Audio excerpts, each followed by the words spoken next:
Welcome to the Game Crafter. Let's take a look at the shop page.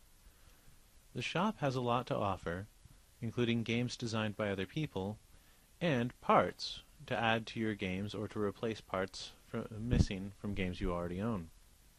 You can get to the Parts section through the Parts tab, or by pressing the large Game Parts button.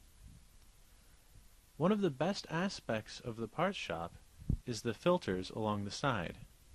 As you can see, you can filter by color. You can even filter by multiple colors at once. And it will bring up any parts tagged with that color. Notice the cache has a little bit of an off-green and a green, not always perfect. You can also sort by category. Once again, multiple categories bringing multiple items, and you can combine that with sorting by color. You can even sort by material.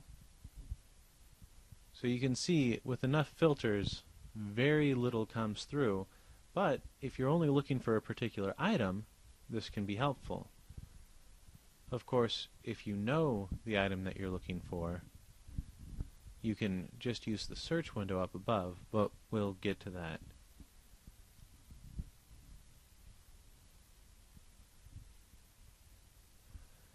The Game Parts shop also allows you to sort by special qualities such as vintage or parts that are no longer available for adding to games. You'll find that when you're actually in the shop for building a game, your selection of parts will be slightly more limited.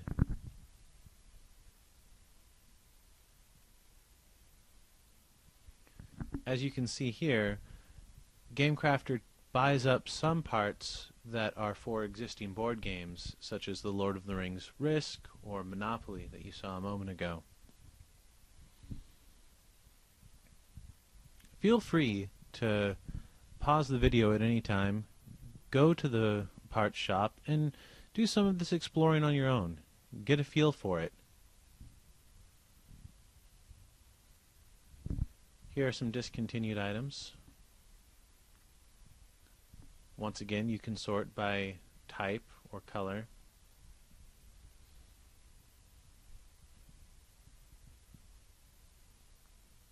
Depending on the type of game you're making, you're going to be doing a lot of this sort of thing.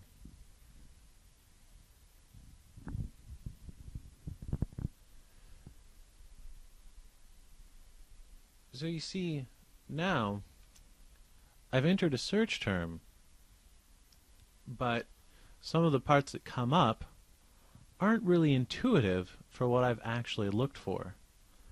The reason for this tends to be in the parts details, because some parts are, according to the shop, good to use in conjunction with one another.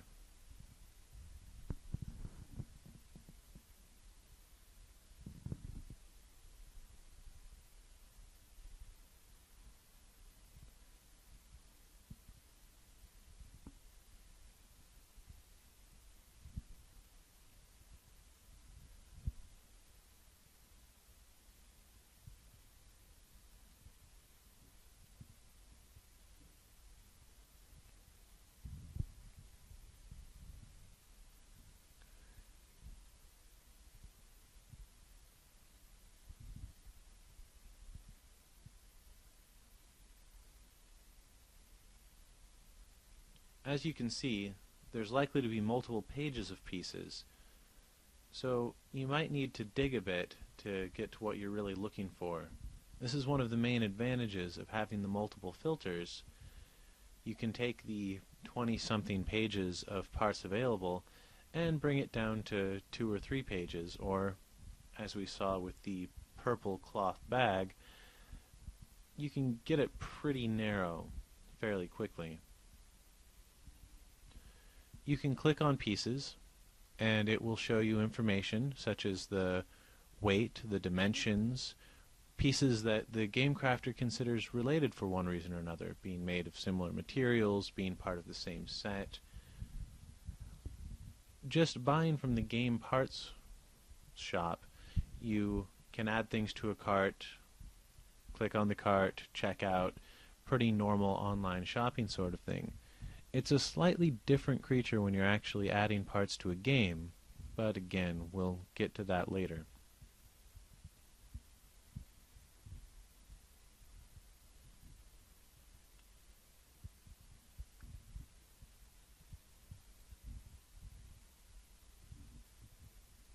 As you can see here, clicking Continue Shopping takes you back to the main store, not to the parts section specifically.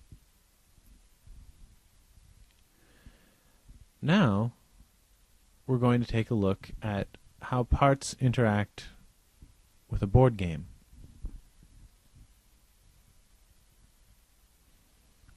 Notice that you had to start a new game, then click on Parts.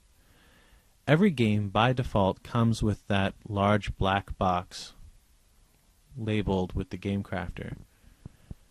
Notice that the discontinued items and the vintage items aren't available on this list. That's because some things can't be added to a board game, either because they don't have enough of them to reliably offer it when they do the print to order, or because it's bound to a pre-existing game and they don't want to get sued. As you can see here, when you click on an item, rather than it going into a shopping cart, it's added to a list of items that are considered part of your game now. You can alter quantity by going to the box and entering a different quantity, or you can just click on the same image again. Much like before, you could click on the Details button on the item itself, but here you can also click on the list. This is great for comparing different pieces if you, say, can't decide between two pawns, but you want to see how they'll fit on the spaces that you're producing.